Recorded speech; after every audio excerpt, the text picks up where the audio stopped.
Bienvenidos todos a esta nueva edición de Posición Incómoda, el podcast de Hacha y Machete. Hoy me acompaña el politólogo Luis Remiro y desde la capital, la cumbre del imperio, Washington DC, nos acompaña Diego Area, politólogo también. Director de Global Americans, una organización sin fines de lucro, think tank, como lo queramos definir. Ya Diego nos contará un poco más a qué estamos dedicados. Y bueno, hoy con la idea de hablar en medio de todo este alboroto, caos, bullicio alrededor de las acciones militares recientes de Estados Unidos alrededor de la costa venezolana y de toda esta expectación o toda esta expectativa que se ha creado acerca de del posible cambio de régimen en Venezuela. Bueno, creemos que es un momento propicio para hablar un poco sobre, bueno, qué le depara a Venezuela o qué debería depararle a Venezuela en términos económicos, en términos de sus perspectivas de desarrollo y demás, en un escenario post-transición. Es decir, si nos pusiéramos todos en el mejor escenario posible, en el que hubiera mañana un cambio de gobierno en Venezuela y se recuperara un régimen democrático, pues ¿qué debería esperarnos o qué podríamos esperar? Entonces, bueno, Diego, te dejo que te presentes y también Luis que comente lo que quiera complementar como siempre y a partir de ahí pues empezamos, yo diría que con un poco la descripción de qué hace Global Americans y por qué es relevante esta discusión para ustedes también, ¿no?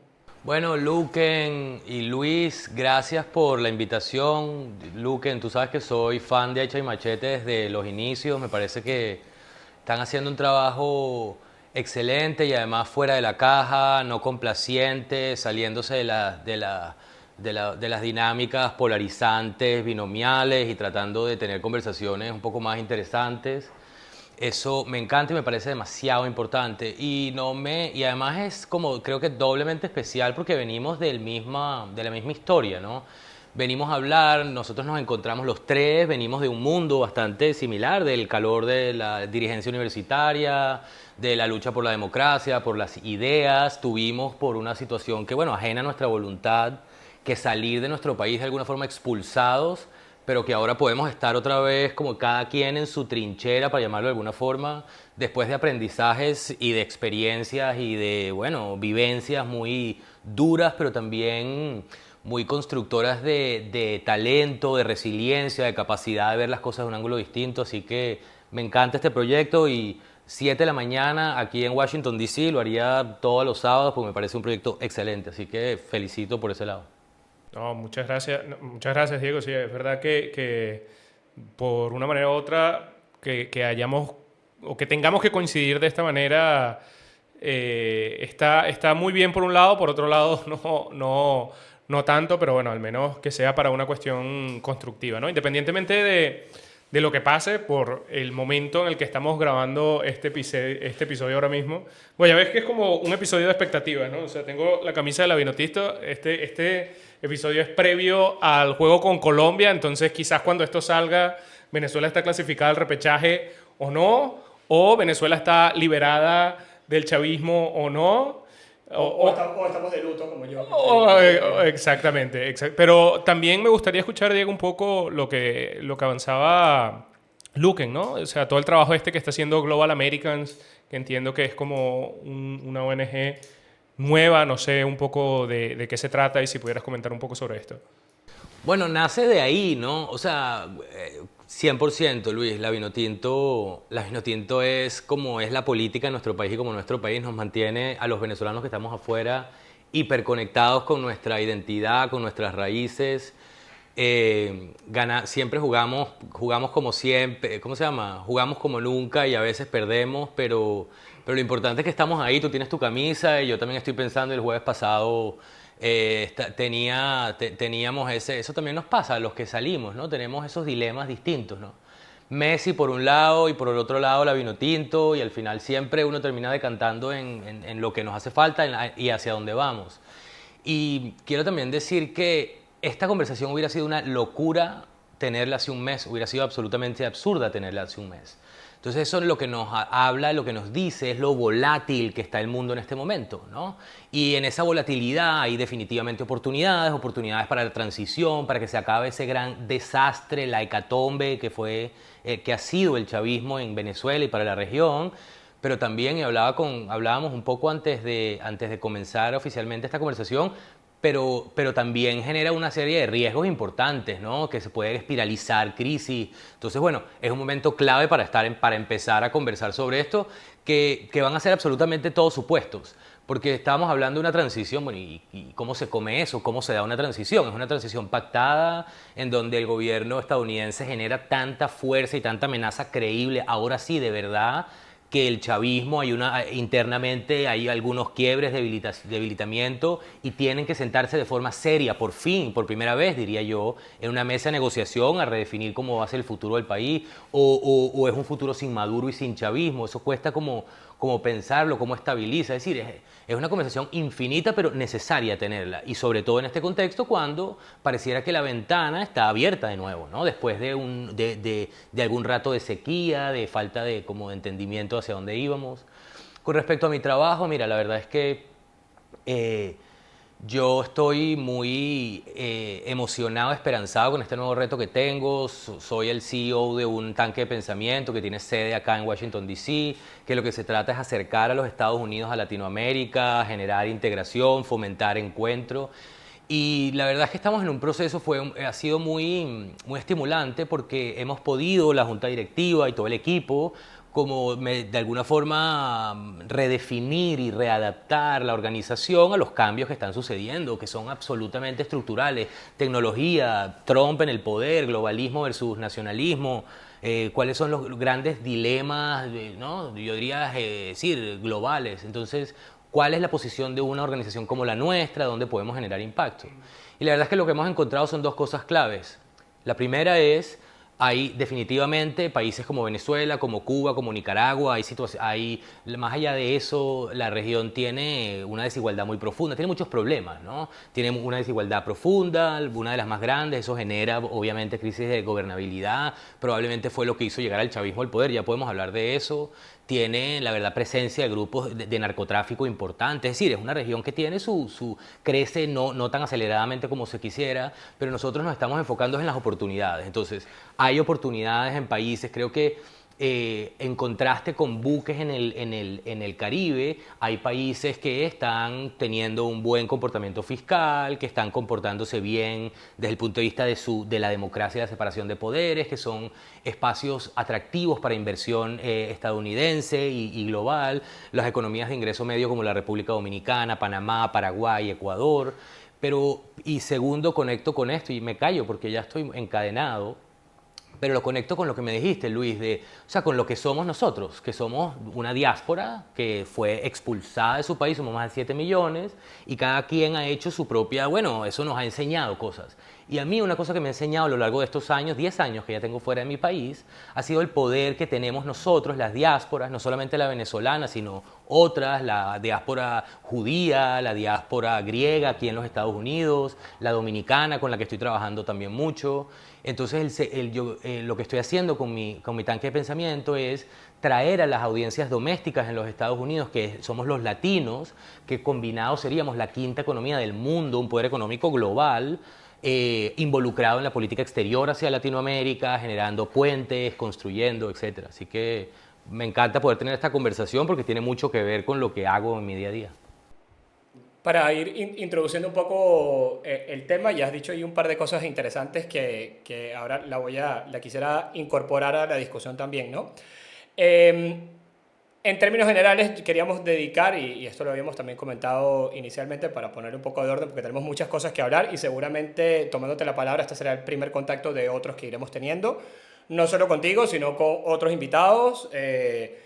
Directamente ya lo habíamos dicho en otros capítulos anteriores, que nuestra idea es que esto que esto sea un espacio de diálogo lo más amplio posible para tener esas discusiones, de nuevo, incómodas que creemos que actualmente no hay la apertura a tener, ¿no? Y en coyunturas como esta particularmente parecería que esas ventanas de discusión o de puesta en cuestionamiento de ciertas nociones generalizadas, pues se cierra en lugar de abrirse. Entonces, bueno, eso es un poco contra lo que estamos luchando. Pero para entrar un poco en este mood o en esta dinámica que habíamos planteado el día de hoy, de imaginarnos o de hablar de cómo es el escenario de esa Venezuela post-transición en términos económicos y en términos de sus posibilidades de desarrollo, de recuperación de sus indicadores, que están actualmente, ya sabemos, absolutamente por el suelo y totalmente, además, distorsionados por todo este conflicto y todas estas sanciones y problemas productivos que se le han presentado a Venezuela, producto de esta imposición de un régimen totalitario, ¿no? Había como 3 preguntas centrales que nosotros habíamos planteado como para ir orientando esto, ¿no? En primer lugar, ¿cuál debería ser el punto de partida de la economía venezolana tras la transición, ¿no? Venimos de un modelo rentista donde ha habido una transferencia directa de la riqueza de la explotación petrolera, en teoría, directamente a la población, al menos en la teoría, o que hasta cierto momento esa redistribución funcionó hasta que dejó de funcionar. Y ha sido tan catastrófico el resultado actual de eso que hasta el propio chavismo, gran impulsor sobre todo de esto en los tiempos más recientes, y el mismo Maduro se han visto necesitados de plantear la necesidad de corrección de ese modelo rentista, ¿no? Ese es un primer punto. El segundo punto es si es realista pensar en medio de un escenario de tal inestabilidad política, militar, social, etcétera, que se generaría en un escenario post-transición, y más si se producen los términos en los que aparentemente se está planteando que se produzca, ¿sería posible pensar en un shock económico inicial o el enfoque tendría que ser un poco más gradual? Bueno, creo que ninguno de los 3 acá somos economistas, pero tenemos ciertas nociones de otras experiencias históricas. Eso es interesante porque, bueno, o sea, es decir, se habló mucho antes de la campaña y el gobierno vendía mucho esto de que María Corina iba a traer la motosierra a Venezuela, ¿no? Haciendo la analogía con Milei. Es posible una motosierra en Venezuela, ¿no? Dependiendo del escenario en el que venimos. Bueno, eso es interesante, pero hay mucha gente que la quiere, ¿eh? Hay gente que está en esa tónica, ¿no? Y luego hay una tercera pregunta que es, bueno, ¿qué experiencia de otros países de la región o del mundo podrían servirnos como referencia? Que más que tener la respuesta hoy aquí, es interesante quizás que empezar a explorarla. Yo agregaría un punto más, y es en este momento, o sea, tú has hablado mucho de esa necesidad o comentaste en tu intervención anterior que esta necesidad de reinterpretar la relación de los Estados Unidos con Venezuela no solamente con Venezuela, sino en general con la región, pasa en gran medida por el comportamiento también de las instituciones democráticas de los países de nuestra región, pero con el caso venezolano particularmente y en general en la política internacional que está impulsando el gobierno de los Estados Unidos, estamos viendo cómo este tema de la democracia está pasando a ser un segundo plano. Siempre ha habido una desconexión entre la defensa de la democracia como principio de los gobiernos americanos y su accionar. En Latinoamérica ha sido evidente y en otras regiones del mundo ha sido evidente. Pero bueno, al menos en el discurso esto era lo que parecía imponerse como una corriente dominante de la política exterior americana. Ahora esto parece que ha pasado a un segundo plano. Entonces eso, por ejemplo, para nosotros es un tema que nos preocupa mucho en un escenario en el que aparentemente Estados Unidos tendría este nivel de protagonismo en empujar una transición en el país, ¿no? Entonces creo que es una cosa que también merece la pena profundizar, ¿no? ¿Cuál es nuestro rol desde el punto de vista de la soberanía y desde el punto de vista de nuestra democracia el día de mañana si el gobierno cae por una intervención militar directa extranjera o por una presión tan abierta del gobierno de los Estados Unidos y no porque hayamos sido capaces de movilizar a la gente? No sé qué piensas tú, Luis, ¿no? No sé, es que lanzaste un montón de puntos, ¿no? Bueno, pero... O sea, esto sobre todo es... lo que pasa es que ahora estoy como un poco sesgado por lo que está pasando en Venezuela, entonces lo único que puedo pensar de alguna manera es mirando, bueno, qué fue lo que pasó en Panamá posterior a Noriega, ¿no? O en estos países en donde de alguna manera una intervención extranjera obliga un cambio de régimen y eso en conjunto con una agenda clara que tiene la élite de oposición ahora mismo con todo este programa de Venezuela llena de gracia, en el que básicamente están entregando una bandeja de plata a Venezuela para ser explotada por aparentemente todo el mundo, principalmente los Estados Unidos, menos los venezolanos, ¿no? O sea, vamos a rescatar un poco o vamos a importar este sistema como de de trickle economics, ¿no? O sea, generar como un importante capital privado que invierta en Venezuela de alguna manera, y eso pues generará empleo, generará riqueza y tal, que sabemos por un montón de evidencia empírica, la mayoría de las veces no acaba siendo así. Sino refuerza dinámicas, como lo comentaba Diego antes, de desigualdad que hay importante. Entonces, ¿qué creo yo?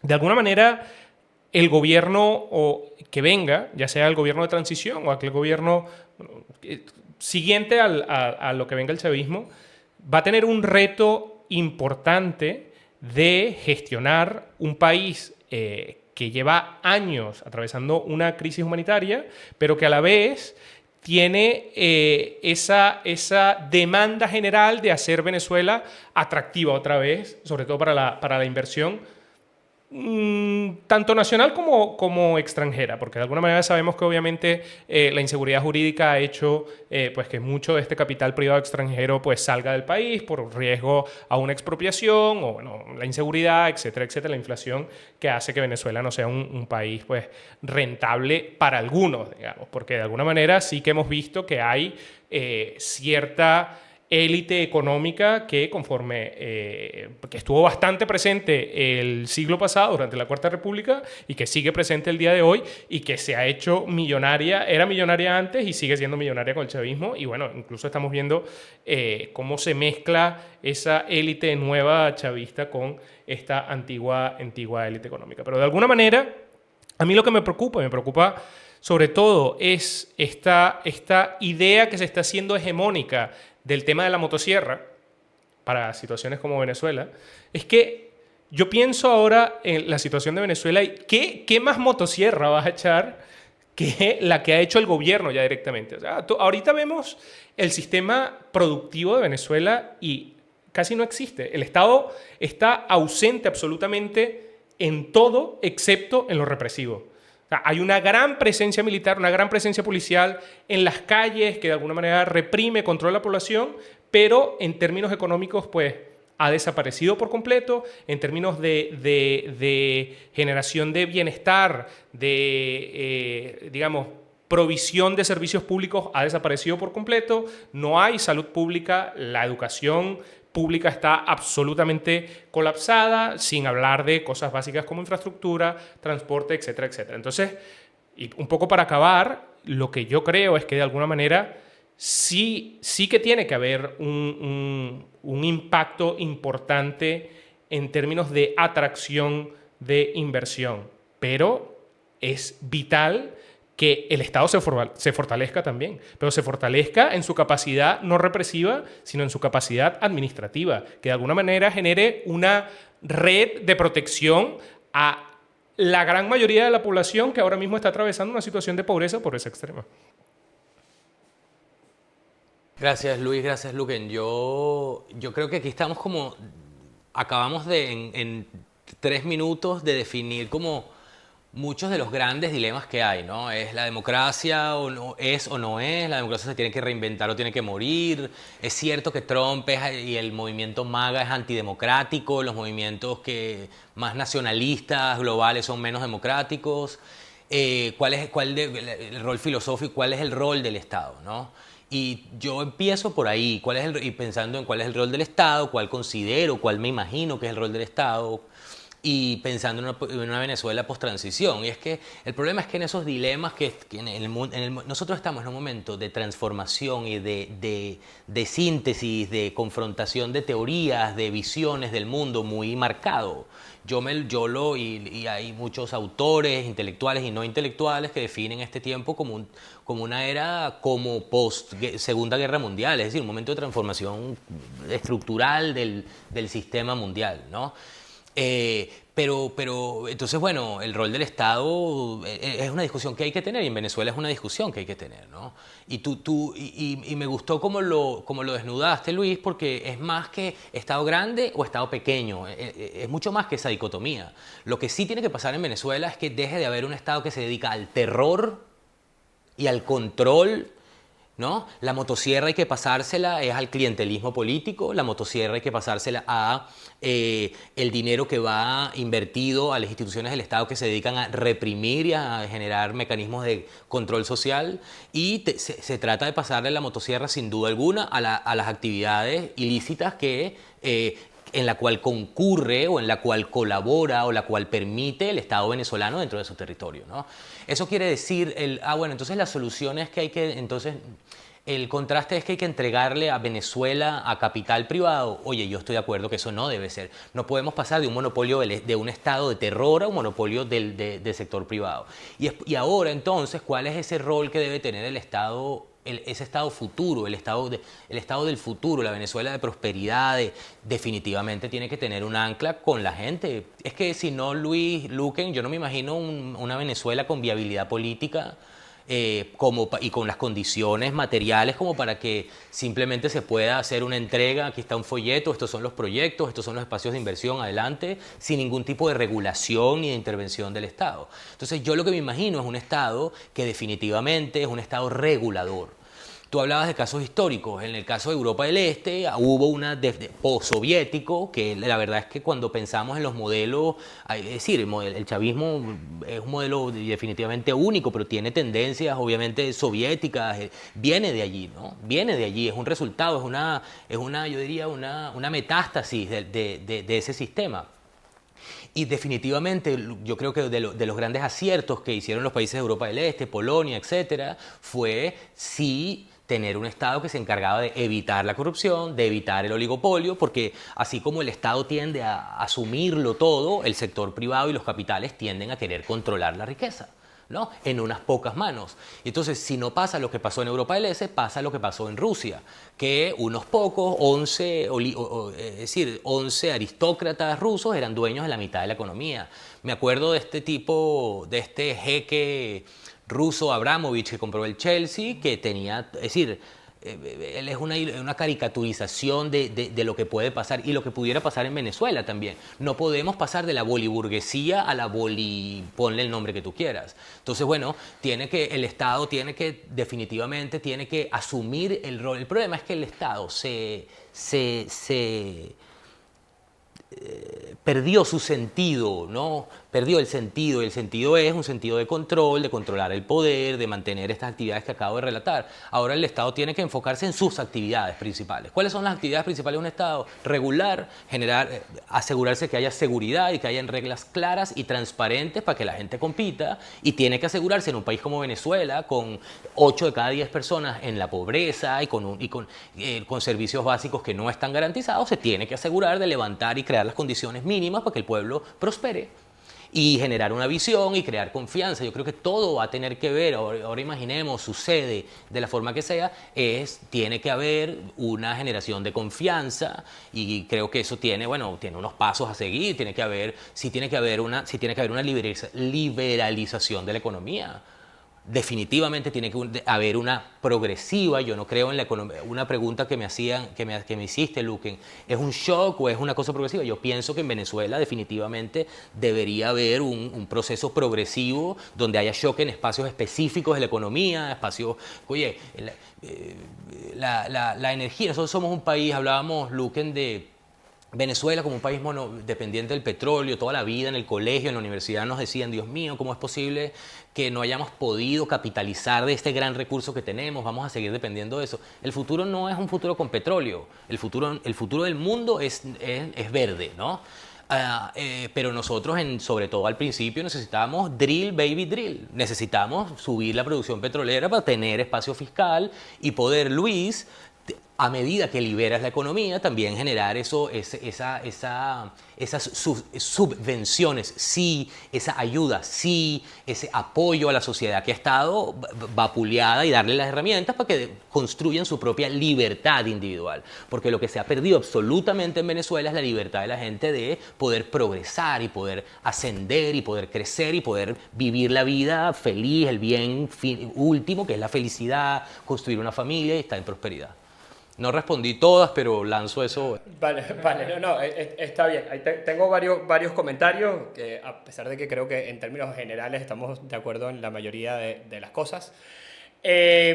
voy a empezar por lo último, ¿no? Creo que en Venezuela se ha perdido la libertad individual de nosotros los pendejos. O sea, de los vivos tienen toda la libertad individual que quieran para seguir haciendo todos los grandes negocios que siguen haciendo, sobre todo los que están dispuestos a tolerar la represión, la persecución bueno, el apresamiento y la violencia contra otros, con tal de que no sea contra ellos y que ellos se les permita seguir haciendo negocios, ¿no?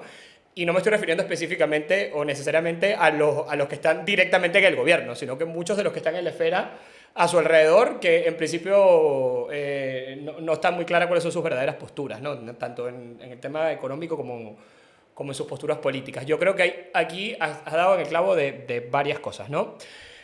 A mí a veces me preocupa, sé que no es tu caso, pero a mí a veces me preocupa un poco cuando se utiliza este término de que tenemos que garantizar la prosperidad de la gente, y a veces como que no está muy claro qué significa esa prosperidad de la gente, ¿no? Porque... Ni tampoco qué gente estamos hablando. Exactamente. Pero bueno, supongamos que en el mejor de los casos quien habla así, o quienes usan este argumento de la prosperidad de la gente, se está refiriendo a la gran mayoría de la población, cosa con la que estamos todos de acuerdo. Nadie quiere que la gente no sea próspera, ¿no? Ahora, ¿cómo se construye esa prosperidad? Pues bueno, creo que esa prosperidad va mucho más allá de un conjunto de variables macroeconómicas y del PIB y demás, sino que, bueno, tú hablabas ahora de una provisión de servicios públicos, Diego hablaba de una red de apoyo social, de subvenciones, etcétera, etcétera, que nosotros aquí lo damos como una cosa humana, básica, por sentado. La mayoría de las grandes economías del mundo también daban este tipo de redes de apoyo y de redes de sostén social como realidades por sentado, es decir, no era una postura radical hablar de esto, y progresivamente a medida que el mundo se ha ido moviendo hacia estos autoritarismos, hoy en día con un predominio de esta nueva corriente más asociada a la derecha política y demás, pues este tipo de cosas han pasado a ser un gran tabú, y hay mucha gente que cree que automáticamente en Venezuela todo este tipo de cosas tendría que desaparecer porque automáticamente son malas porque en algún momento el gobierno habló de aplicarlas. Eso para mí es una gran preocupación porque eso es lo que abre justamente la puerta a la pérdida y retroceso en derechos. O sea, nosotros, creo que todos lo compartimos, no estamos en el negocio de recuperar la democracia en Venezuela solamente para retroceder en derechos que de alguna manera el pueblo venezolano históricamente fue conquistando. Y no me estoy refiriendo solamente a la época chavista, sino a muchas cosas anteriores a ella. Y que se perdió con Chávez también. Y que se perdió, y que el chavismo ha sido el principal culpable de que se hayan ido perdiendo, ¿no? Esa es una primera preocupación que yo tengo, y voy a compartir una segunda que probablemente todos también aquí hemos pensado en algún momento, ¿no? Nosotros hemos... Venezuela, atrapada en esta dicotomía y en esta polarización absurda de los últimos años, bueno, absurda no, a la que nos han empujado, se ha ido quedando rezagada profundamente en las discusiones históricas o en las grandes corrientes de pensamiento globales, ¿sí? O sea, llevamos un rezago respecto a los grandes debates, respecto a los debates de progresividad de derechos, respecto a los debates sociales, respecto al propio debate político. Entonces yo veo con muchísima preocupación, y creo que pongo este ejemplo porque la semana pasada lo estuvimos hablando en privado, de que yo comparto la percepción de Luis, de que, por ejemplo, este video que se publica hace un par de semanas de la Venezuela que vendrá, yo veo muchos elementos preocupantes en ese video, ¿no? Hablando de la sanidad privada y hablando de esto de la ultraapertura petrolera. Ya habían hablado durante la campaña de la privatización de PDVSA al 100%, como si eso fuese una discusión que solamente la tienen que dar 4 personas cuando es la principal fuente de recursos del país entero. Y eso son cosas que a mí me preocupan y me generan reservas, y creo que hay mucha gente a la que le preocupan. Entonces, para cerrar la idea y no encadenarme tampoco, siento que lo que me preocupa a mí mucho de los planteamientos que se están haciendo y que se hicieron durante la campaña y que ahora se están haciendo de un escenario post-transición, veo que las fórmulas que se están planteando, tanto en lo económico como en lo político, pareciera que son soluciones de el año 1989 y del año 90 y de la última parte del siglo XX, que soluciones adaptadas a la realidad que están viviendo incluso las economías desarrolladas en el año 2025. Yo pongo el ejemplo de España. O sea, es decir, hay mucha gente, incluso en Venezuela, que habla del gobierno de España, porque lo gobierna el PSOE, como que esto es un gobierno, que esto creo que es un comunismo absoluto, porque en España hay seguridad social, porque hay una sanidad pública, etcétera, etcétera. Y les parece inconcebible que haya alguien que defienda un sistema que pudiera parecerse a eso en Venezuela, cuando España al final es una economía absolutamente capitalista. De hecho, la izquierda española se queja de lo capitalista que es. Y hay unos grandes niveles de desigualdad que a lo mejor no se ven también, bueno, no es una desigualdad en unas dimensiones diferentes a las que estamos acostumbrados en Latinoamérica, pero hay también unos componentes de pobreza estructural, de desigualdad, de problemas de vivienda y demás. Entonces, pensar que aplicar este experimento económico que otras economías desarrolladas han aplicado, de desregularización, de un predominio absoluto, como dices tú, de lo privado y los intereses privados en la economía, etcétera, automáticamente va a generar prosperidad para todo el mundo, creo que está tan desmontado como puede estar desmontado el comunismo como sistema a estas alturas del juego, ¿no? Entonces, lo planteo como una preocupación. Sé que, como digo, todos acá lo entendemos eso, pero no sé si la mayoría de la gente, sobre todo la gente que está en posiciones más vulnerables y en posiciones de mayor desespero y de necesidad de que las cosas cambien porque necesito comer y necesito hacer mi vida, pues tendemos todos a caer fácilmente por esa trampa bueno, quienes están dirigiendo todo este proceso. No sé hasta qué punto lo están haciendo por ingenuidad o porque también juegan un poco esos intereses, ¿no? Entonces, esa para mí es una preocupación bastante genuina, ¿no? Sí, aquí yo creo, o sea, dos cosas, y sobre todo por el tema de la sanidad que tú dices. O sea, al final son propuestas que no, a mi parecer, creo que no cambian demasiado de lo que Venezuela se ha convertido ahora. Quizás no a nivel narrativo, obviamente el chavismo mantiene su narrativa de izquierdas con la que tiene atrapada a partidos de izquierda a nivel internacional que siguen prestando el apoyo, pero tú vas a Venezuela ahora mismo, intenta ir a un hospital público, es imposible. Es imposible, no existe. Entonces, tú solamente tienes acceso a la sanidad o a la educación es pagando. O sea, entonces la propuesta, la contrapartida de la oposición actualmente es lo mismo bajo la teoría de que, bueno, va a haber más competencia, entonces vas a poder bajar los precios o lo que sea, toda esta paja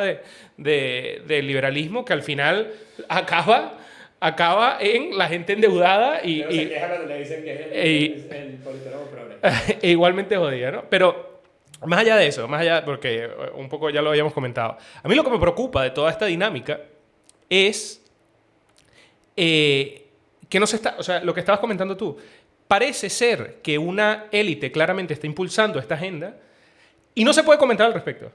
No hay un debate cerrado porque en teoría se eligió con unas primarias no un candidato o un liderazgo, sino un modelo de Estado totalmente diferente, ¿no? Entonces, aparentemente era esto o, yo qué sé, María Bolívar, ¿no? Que era una de las otras candidatas de las primarias. Exacto, o Bertucci. Entonces, ¿qué me estás diciendo a mí? O sea, no puede ser que esto sea que me lo tenga que tragar y que si yo, de alguna manera, cuestione, oye, mira, puede ser que esto no sea lo mejor que se adapta a una situación estructuralmente compleja como la que atraviesa Venezuela ahora. Bueno, no, es que eres un chavista, es que es socialismo, entonces todo esto si se acerca a algo, bueno, ahorita se están tirando las manos a la cabeza una gente porque Trump compró acciones de Microsoft. Exacto, compró 10% de Intel. No, esto es socialista, Trump es socialista. Pero o sea, ¿en qué momento nos reducimos tanto, ¿no? a unos debates tan simples y tan estúpidos? Entonces, pero más allá de la estupidez, porque la imbecilidad es como natural a la gente, el problema es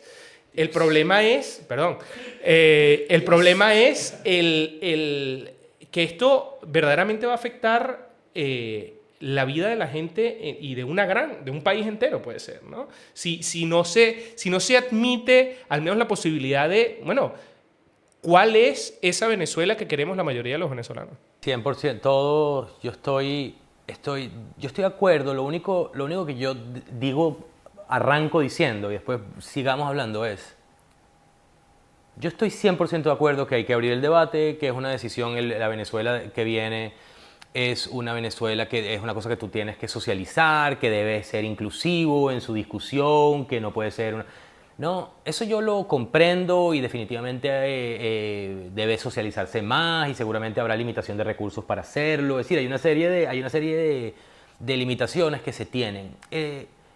Pero tocando el tema que dijo Luquen, hablando de la gente, más allá de la élite, de la gente, a la gente, al venezolano, al niño que se escapa por el Darién, que tiene 2 años y entonces está un cocodrilo que le pasa por al lado y el niño ve el cocodrilo. A la gente, la gente lo que quiere es que se acabe lo que hay y venga algo nuevo que le resuelva su... Si el postulado tiene similitudes en algunas de sus prácticas, seguramente lo tendrá, seguramente habrá ensayo y error y tendrá que recalibrar mientras se está haciendo eso, porque estamos ante un caso histórico importante y la verdad extraordinario lo que pasó en Venezuela en los últimos 10 años, la hecatombe, ¿no? Entonces, mi opinión personal es que definitivamente hay cosas que mejorar, pero cualquier cosa es mejor que el madurismo. El madurismo es caos, es terror, es narcotráfico, es uñas afuera, es tortura, eso es el chavismo. Entonces, cualquier alternativa al chavismo... De acuerdo, absolutamente. Cualquier alternativa al chavismo te la compro, aunque sea imperfecta. ¿Cuál es el problema, Luis? Pero cualquier alternativa democrática. Sí, exacto. Es que ahí voy. Bueno, ese puede ser otro debate que podamos tener. No sé si es ahora el debate que queremos tener. Lo que sí es que puede ser peor lo que viene después del chavismo dependiendo de cómo ocurra lo que va a ocurrir dentro de los próximos, quién sabe cuánto tiempo, que creo que va a empezar a seguirá escalando la presión estadounidense. ¿Puede ser peor? Sí, puede ser peor. ¿Puede ser más caótico para la región? Definitivamente puede ser caótico para la región, un experimento peligroso. Estamos ante un experimento peligroso. Han hecho experimentos en el Oriente Medio no hace demasiado tiempo, en los últimos 20 años, y los resultados han sido absolutamente catastróficos. Entonces, que la discusión tenemos que tenerla, sí, estos son los espacios definitivamente. Entonces, ahora yendo a la discusión, habiendo puesto eso en la mesa, yo pienso que, y hablando de María Corina Machado y lo que ella tiene, y es legítimo lo que está haciendo, y tiene el derecho a ella o su equipo a definir cuál es el futuro del país, yo digo que sí. Yo digo que el país votó por su propuesta en un contexto que no tengo que explicar porque sabemos, pero de una sociedad totalmente cerrada, ¿no? De libertades muy limitadas, y donde hubo una victoria histórica y esa legitimidad existe y no la va a poder borrar nadie, ni opinión pública, ni campañas comunicacionales, ni el lobby lo va a poder borrar. Es una realidad inmutable, ¿no? Y esa legitimidad le da el derecho en unas condiciones que son no tradicionales. No es un gobierno que entonces tiene que consultar, no hay una regla de juego aquí. No hay una estructura escrita, entonces ella tiene que jugar y su juego ella está escondida, atrapada, ¿no? Su juego su propuesta de cambio es yo voy a liberar Venezuela y esa fue la teoría de cambio que la gente votó, por la que la gente votó. Es igual aquí con Trump, ¿no? Aquí con Trump, ¿cuál es el dilema? Tenemos demasiados dilemas los venezolanos. Aquí hay un grupo de venezolanos que han estado alineados históricamente con Donald Trump, ¿no? Y ahora Donald Trump está cortando las deportaciones a los venezolanos.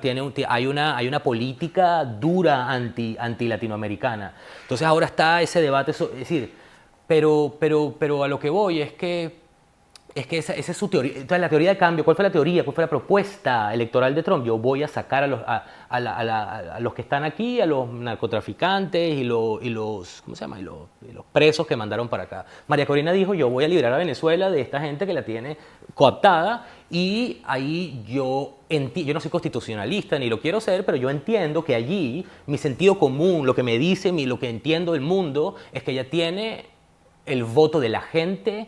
Ella tiene el mandato de construirnos una idea de qué va a ser un gobierno de ella, porque la gente votó por ella, y eso pasa por venir a convencer al sector privado para que la apoye, a que diga, oye, esto tiene sentido, empezar a generar confianza, porque esa es la forma que el gobierno estadounidense, ese es su juego, ¿no? Que el gobierno estadounidense va a seguir va a seguir avanzando en la dirección en la que está, y va a seguir generando a su movimiento, a su postulado, mayor viabilidad de tener éxito. Eso tiene sus riesgos enormes, infinitos, no los podemos medir porque estamos en una situación que pocas veces se ha vivido antes, pero definitivamente es una discusión que hay que tener, Luis. Es una discusión que hay que tener porque lo que no puede pasar, porque eso sería muy malo para la confianza, eso es el valor más grande que ella tiene, y esa misma legitimidad, es que se ha percibido que es que no. Ahora, hermano, eso es fiesta en el Orsa. Sentémonos, aquí están las carpetas, agarren su carpeta firme, esto es tuyo, el guri es tuyo, eso no puede pasar.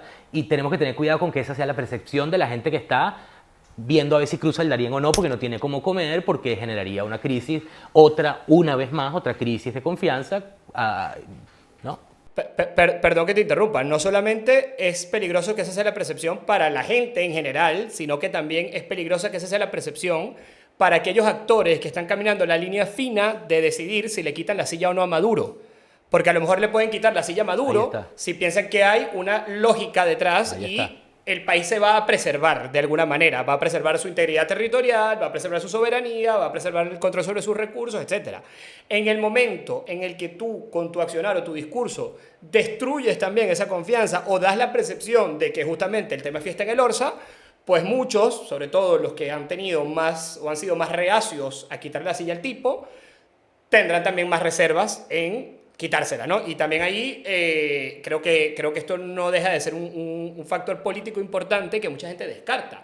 Porque claro, lo decíamos en el capítulo que grabamos la semana pasada, que no sé si a esta altura ya salió o no ha salido, pero hay toda esta percepción o este discurso repetitivo de que el chavismo ya no tiene nada de político. Y si bien para nosotros claramente el chavismo ha perdido primero toda legitimidad y por otro lado se ha salido completamente de lo que sería una dinámica política democrática normal, pensar que no sigue existiendo dentro de esas cabezas un proyecto político y que no hay muchas cabezas, a lo mejor son el 5% de la población, a lo mejor son el 10%, no lo sabemos porque nadie tiene esos números, pero que está convencida de ese proyecto, incluso sin importarle que este proyecto sea o no democrático, pues son un colectivo importante que va a seguir haciendo vida en el país. No se van a desaparecer el día de mañana después de que esto cambie.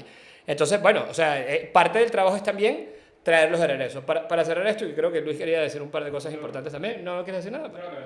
Hay un punto ahí que a veces pareciera, y nos los comentan incluso amigos o lo que sea, que nuestras posturas son a veces hasta más críticas con nuestra propia dirigencia o con María Corina o con El Mundo o con lo que sea que contra el propio chavismo. A ver, nosotros damos por sentado, y creo que está absolutamente claro, que en la escala de todo lo peor que puede haber, el chavismo está bien arriba en esa escala, ¿eh? O sea, probablemente en lo que tenemos hoy en día en Venezuela es de los peores sistemas que pueda haber, excluyendo lo único peor a esto que podría ser ya un genocidio abierto y una tiranía total en la que estemos todos presos y perseguidos fuera de nuestras fronteras incluso, ¿no? Pero bueno, estamos bastante cerca de un escenario de esas características. Yo creo que la probabilidad de que pudiera venir algo peor no está tampoco descartada como tú dices, pero también creo, y hemos tratado siempre, todos los que estamos acá, de reconocer absolutamente que en este momento la única persona o las únicas personas que tienen una legitimidad probada de momento, creo que tampoco está cuestionado con lo que Luis dijo antes, es justamente María Corina y El Mundo por lo que pasó en ese proceso de primarias. Sin embargo, yo sí coincido que en determinados espacios hemos estado yendo un poco más allá de lo que es legitimidad en teoría a prueba. Puedo entender el argumento de que estamos en unas condiciones extraordinarias y que en el contexto actual, coño, no vamos a llamar un referéndum interno de unas primarias para decidir cada tontería que se haga.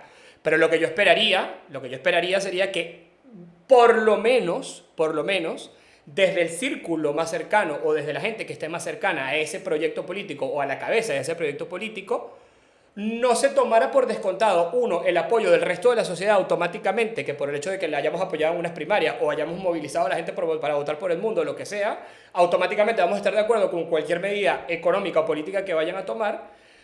Y si no puede ser suficientemente amplio como para pensar que puede haber gente que no esté totalmente de acuerdo, por lo menos que no promuevan la quemadera en hogueras de cualquiera que manifieste cualquier tipo de disentimiento sobre esto. Entendemos que disentir en momentos delicados puede generar quiebres, pero también creemos que fortalece la discusión y que puede terminar ayudando a corregir el ritmo, más que el ritmo, el rumbo de ciertas cosas que se van haciendo, ¿entiendes? O sea, es decir, levantar esta bandera cuando tú ves cosas como la que acabas de decir tú, de mira, coño, si tú le dices a todo el mundo que tu intención es privatizar PDVSA y venderla por pedacitos, bueno, hermano, o sea, ¿a quién estás llamando tú cuando dices esto? ¿A qué intereses internacionales estás llamando tú a decir esto? Venezuela es un país con una riqueza natural impresionante. Estamos, como dices tú, en el siglo de la concientización de la necesidad del ecologismo y de la preservación de la sostenibilidad, etcétera, etcétera, etcétera. Entonces, nosotros vamos a seguir en el camino de que Venezuela está libre para ser explotada como ha sido planteado hasta ahora y como el chavismo también está permitiendo con la minería ilegal, etcétera, etcétera. Eso no se va a corregir si llega un nuevo gobierno.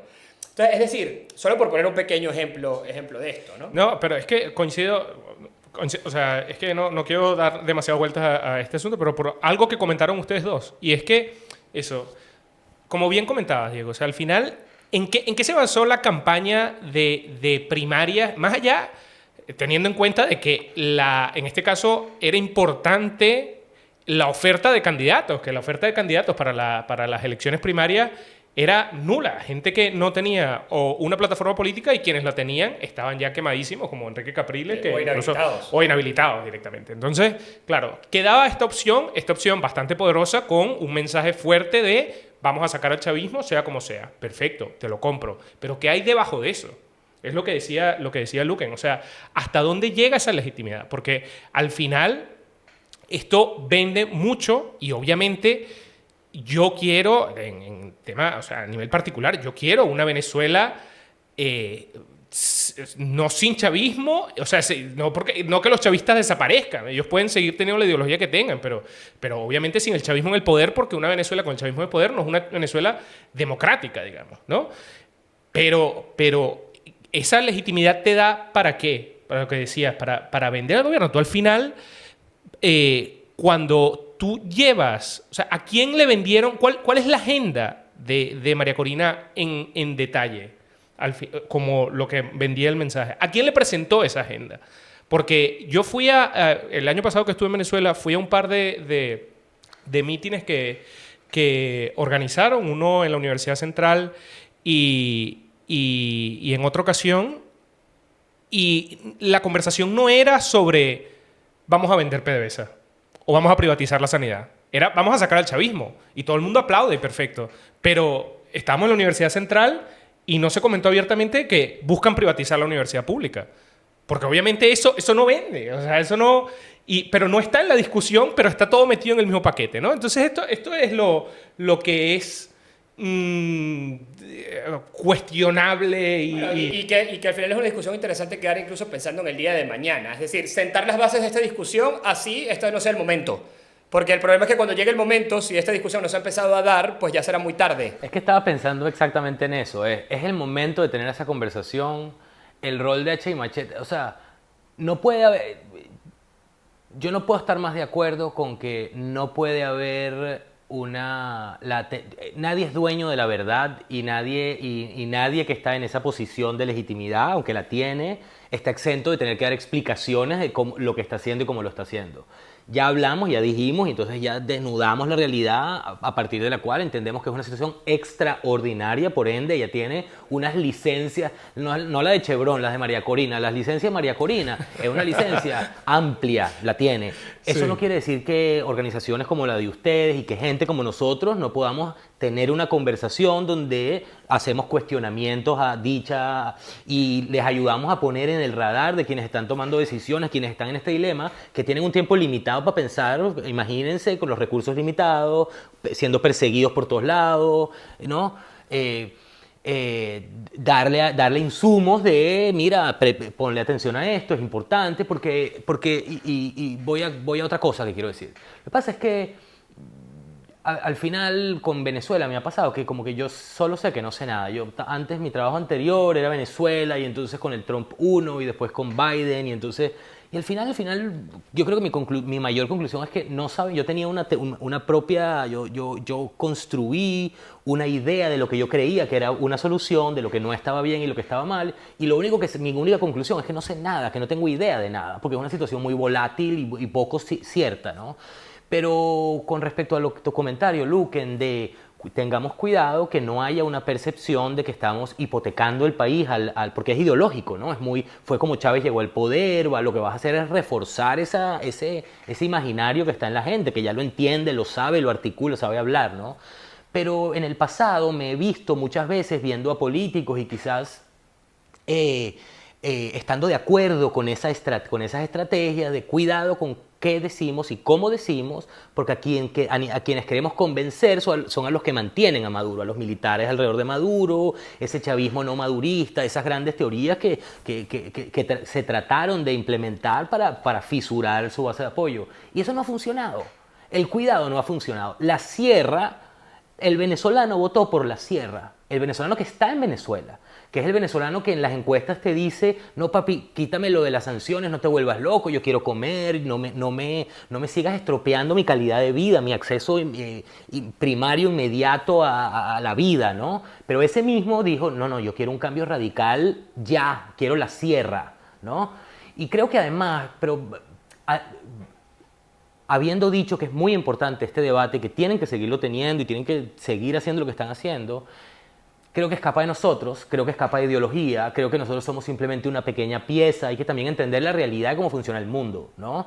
El mundo está ahorita, la gente está asustada porque el primer ministro indio está coqueteando con Xi Jinping y con Putin y Ucrania y la reconstrucción de Ucrania y el petróleo y la energía y la OTAN que ahora no le está comprando los asuntos militares. Y nosotros somos simple y llanamente, más allá de que para nosotros es existencial, sí lo es, pero para el mundo somos una pieza que se mueve en una cosa mucho más grande, ¿no?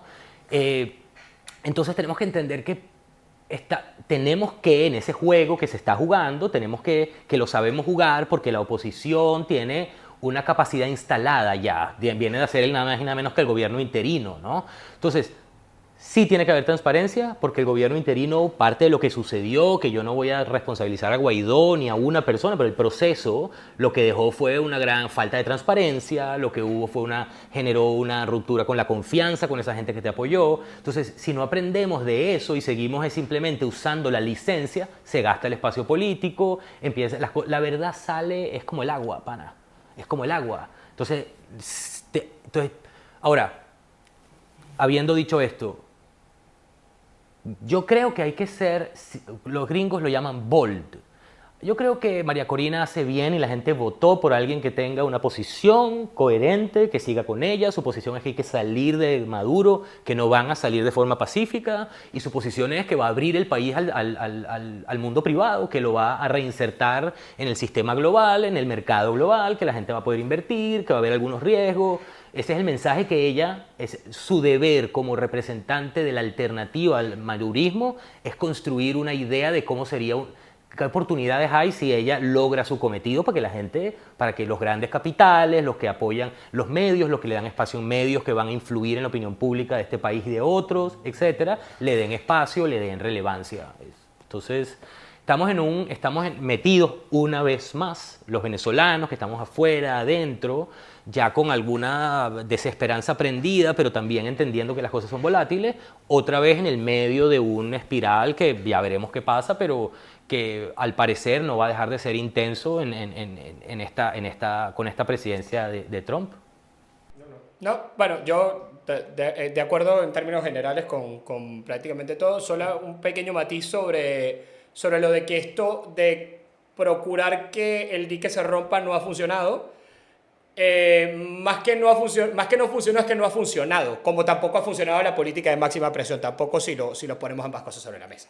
Entonces quiero decir, probablemente la solución a esto está en algún punto medio en el que tiene que haber suficiente presión para que los incentivos que se están generando a través de este tipo de cosas de las que hablo funcionen, ¿no? O terminen de cuajar. De hecho, no lo digo yo. De hecho, cuando lees Axios, todos los grandes medios estadounidenses sobre las discusiones que se están teniendo en privado dentro del Partido Republicano, dentro de la esfera de Trump, pues muchos de ellos mismos no descartan que haya quien le quite la silla. Si no descartan que haya quien le quite la silla es porque saben que hasta cierto punto algunos de estos incentivos o algunas de estas medias soluciones que podría llegar a haber podrían terminar de cuajar. Entonces, claro, creo que solamente podremos tener la discusión real sobre lo que funcionó y lo que no funcionó en el futuro. Y esto lo conecto porque me parece súper interesante esa discusión y además es como reeditar algo que estuvimos hablando en estos días también, que es con otros compañeros, no con nadie del equipo, pero hablábamos de que, claro, si ahora Trump tumba el gobierno porque puso los buques y porque amenazó y trajo 10 F-35 y entonces estos se cagaron y entregaron el poder, entonces lo que funcionó fue lo de Trump. Ya va, pero un momento.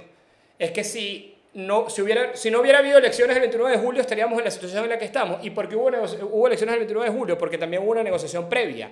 Entonces, es decir, es como la mezcla de lo que los llaman, ¿no? El carrot and the stick. Todo el palo y la zanahoria, eventualmente por algún lado suena la lotería. Entonces, bueno, es decir, solo un pequeño matiz, porque solo para que le quede claro a cualquiera que esté viendo, que nosotros tampoco es que somos unos ingenuos que pensamos que es que simplemente si les pedimos suficientemente bonito, los tipos que entreguen el poder lo van a entregar. Entendemos perfectamente que sin un grado altísimo de presión, unos tipos que han estado dispuestos y abiertamente comprometidos con reprimir, matar, torturar y perseguir a 30 millones de personas, pues si no tienen realmente unas condiciones claras para salir, no saldrá. No sé si quieres agregar algo más, sino para ya ir yendo para el último bloque para ir comentando. O sea, porque teníamos una cosa un poquito más estructurada, pero al final hemos ido tocando los temas naturalmente, pues como era de suponerse.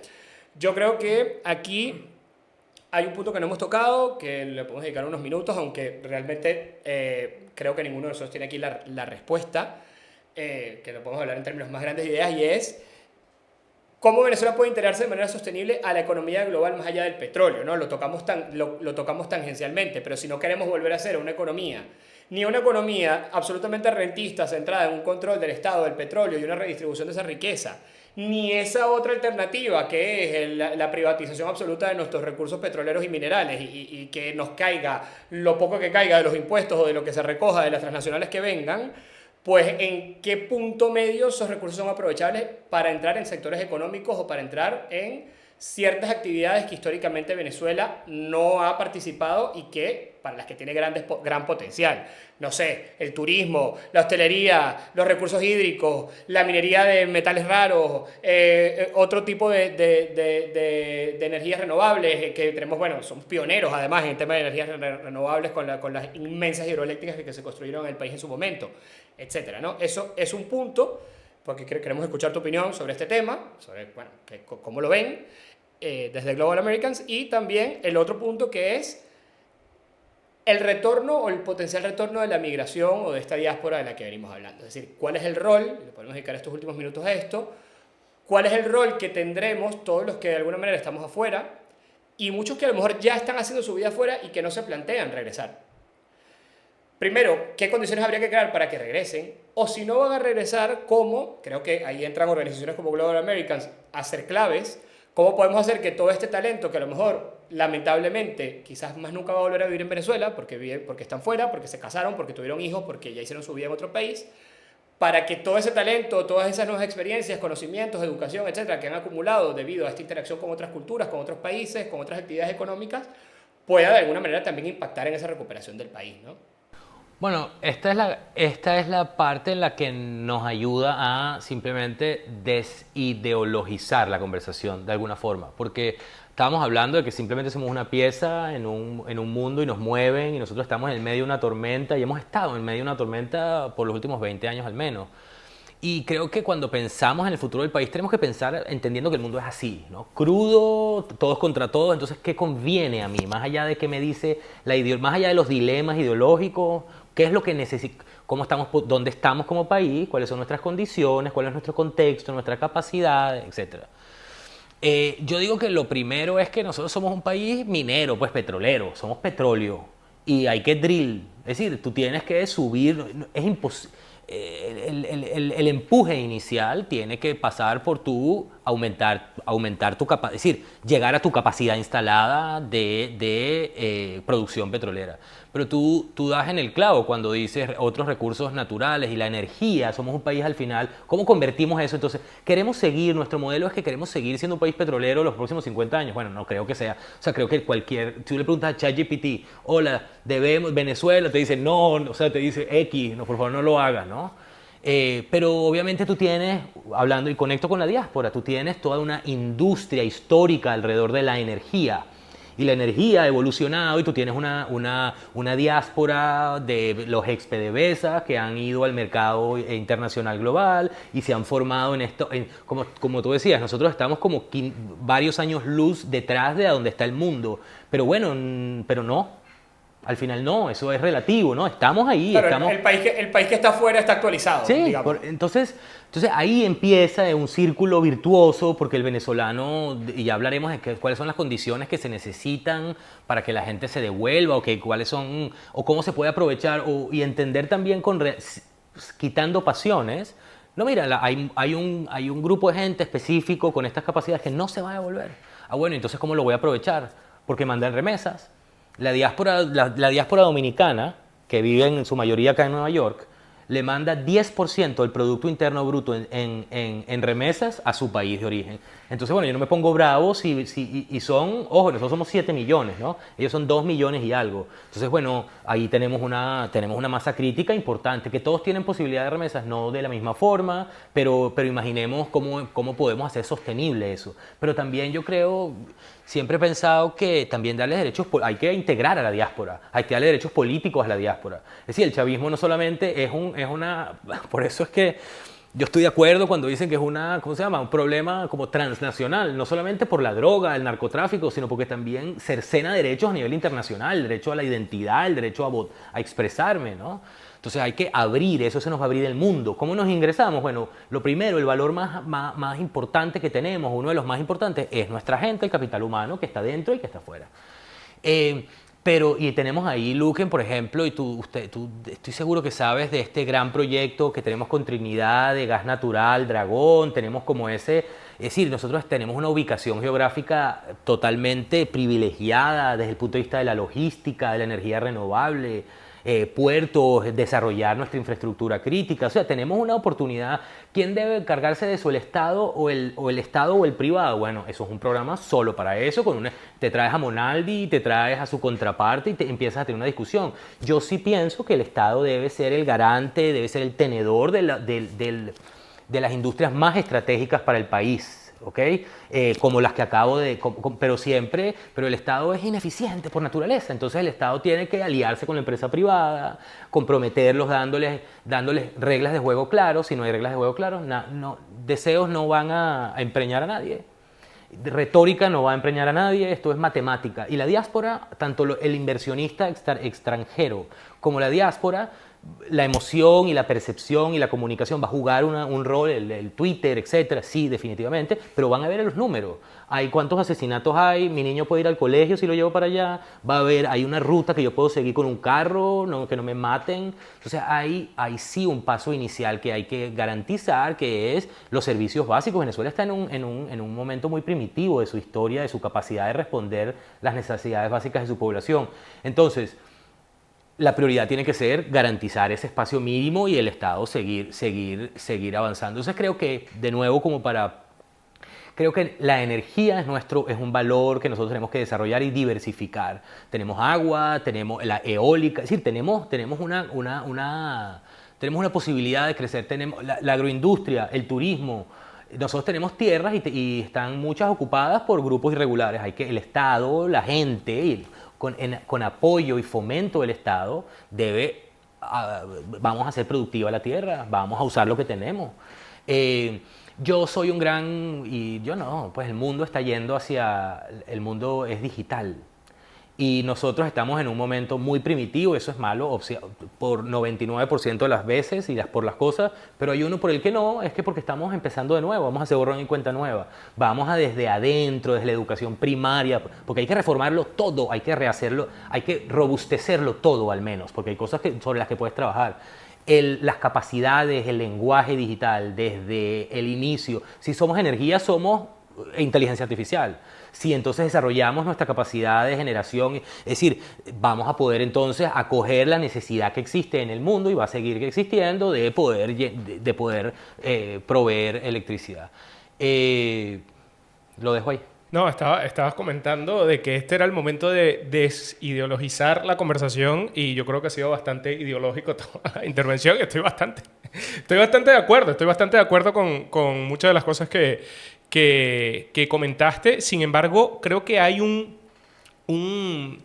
hay como un conflicto latente que, si bien uno no quisiera que esté ahí, pero por la dinámica natural que se ha dado, sobre todo gracias a la expulsión que ha provocado el chavismo en los últimos años, es cómo va a ser esta dinámica entre aquellos venezolanos que han permanecido, se han quedado en Venezuela con respecto a aquellos venezolanos que están afuera, ¿no? Porque aunque uno no quiera, independientemente, se crean tensiones en función, ya es una cuestión netamente en función de rentas, ¿no? Porque obviamente los venezolanos que se han quedado se han empobrecido conforme han pasado los años, mientras que los que están afuera sí que han podido aumentar... Los pendejos como nuestras familias, ¿no? No los que están llenándose de billetes con el chavito. Exacto.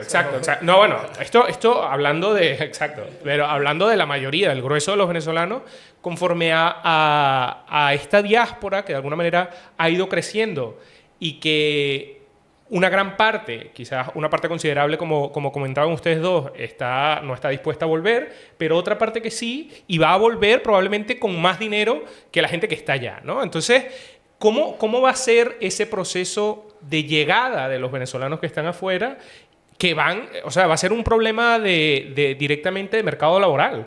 Porque como estas mismas dinámicas que estamos viendo nosotros en Europa, de justamente esta tensión entre población nativa con inmigrantes, en muchas ocasiones no solamente un tema cultural, sino también un tema de mercado laboral, lo mismo va a ocurrir con los venezolanos que están afuera con los venezolanos que están adentro. Ocurre, ¿no? Un poco, entonces, ¿no? Siento que... pero que... Sí, de alguna manera está ahora en las redes sociales, ¿no? Lo más tóxico y todo esto, pero después vamos a ver conflictos directos de competición de trabajo de gente que probablemente, si la inversión va a venir de afuera, va a buscar a estos venezolanos capacitados, ¿no? O sea, altamente cualificados, que probablemente son aquellos que han acabado su educación afuera o se fueron con altos grados de cualificación y ahora están volviendo y son probablemente los que van a tener mejores probabilidades de entrar en ese mercado laboral. Por lo que esto va a ser un conflicto que sin duda las élites tienen que tener bastante presente, al igual que todo este proceso de inversión importante en temas de infraestructura. Hablabas de la participación en la privada en estos tipos de sectores de alguna manera estratégicos, ¿no?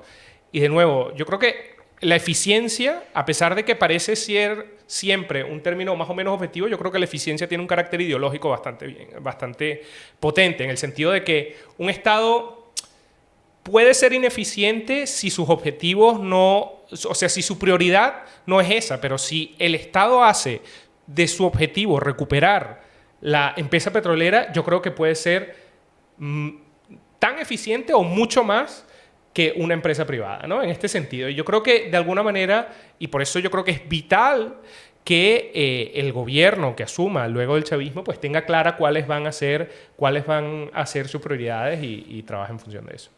Yo agregaría un par de puntos ya para ir dejándote cerrar, Diego, por la hora. Creo que, bueno, o sea, yo particularmente encantado de continuar esto mucho más tiempo, pero bueno, tengo un tema de agendas de todos y además para que la gente tampoco se quede fundida después del capítulo.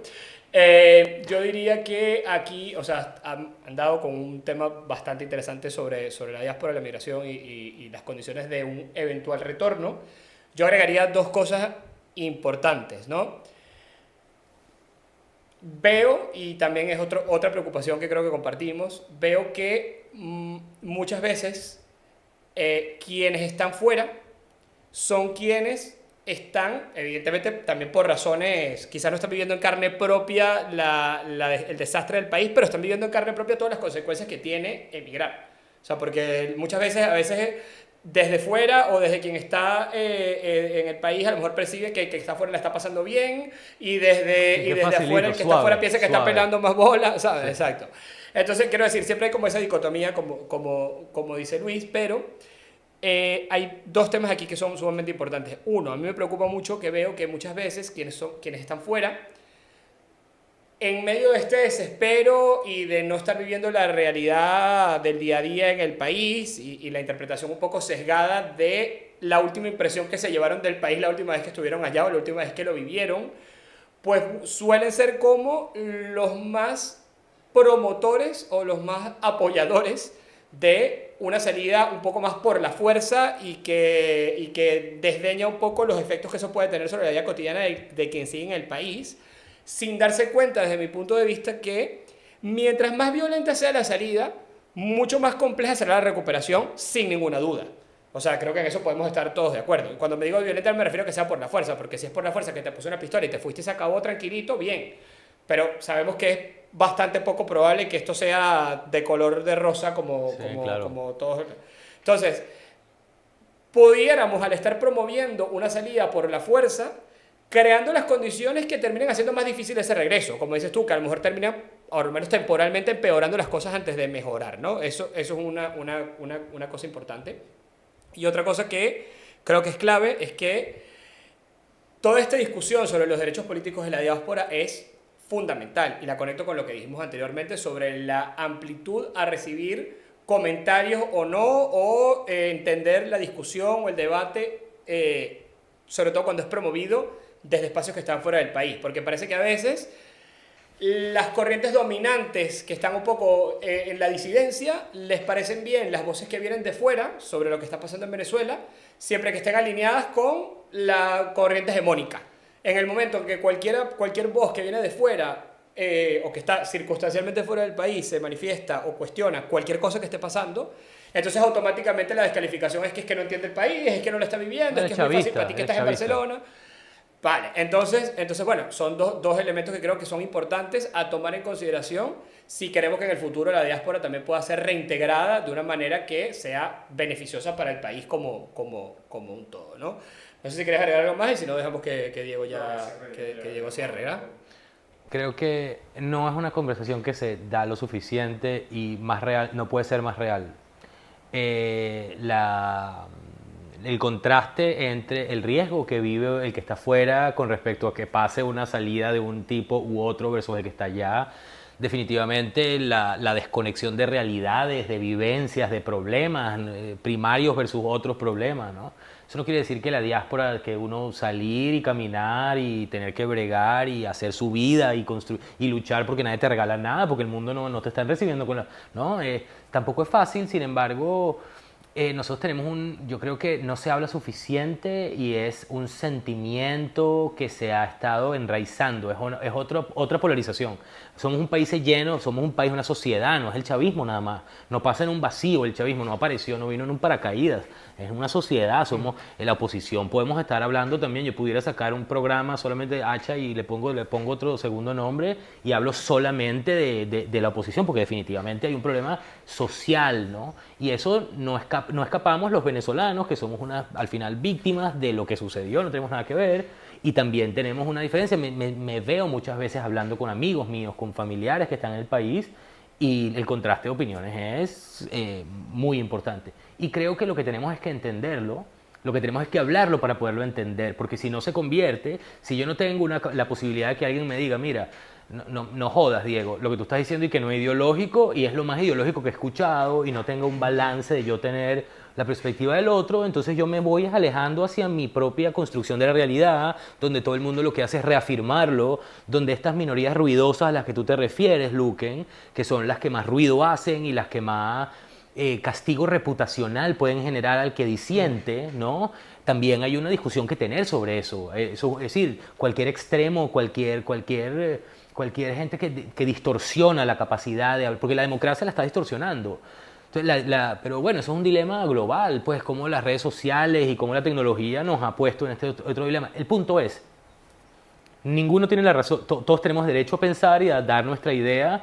Tenemos que construir más espacios como este en el que podamos sentarnos a hablar de esto, a recordarnos de esto, porque si no lo hacemos, lo que va a suceder, Luis, es que vamos a llegar los que volveremos, los gringos nos irán a llamar, y entonces el venezolano que está allá, que ha pasado hambre, que ha pasado roncha, que va a haber un resentimiento y va a haber otra polarización allí, que entonces que es el germen a una cosa que no sabemos que va a pasar en 50 años, entonces hay que cortar esos patrones negativos, hay que tratar de... Lo que tiene que pasar después del caos, del terror que es el chavismo, es que nos encontremos los venezolanos, que vamos a ver... Sí, sí. O sea, seguramente porque es nuestra idiosincrasia, tendremos discusiones muy aireada sobre el país y porque cómo es posible que hayan privatizado esta cosa y no la otra.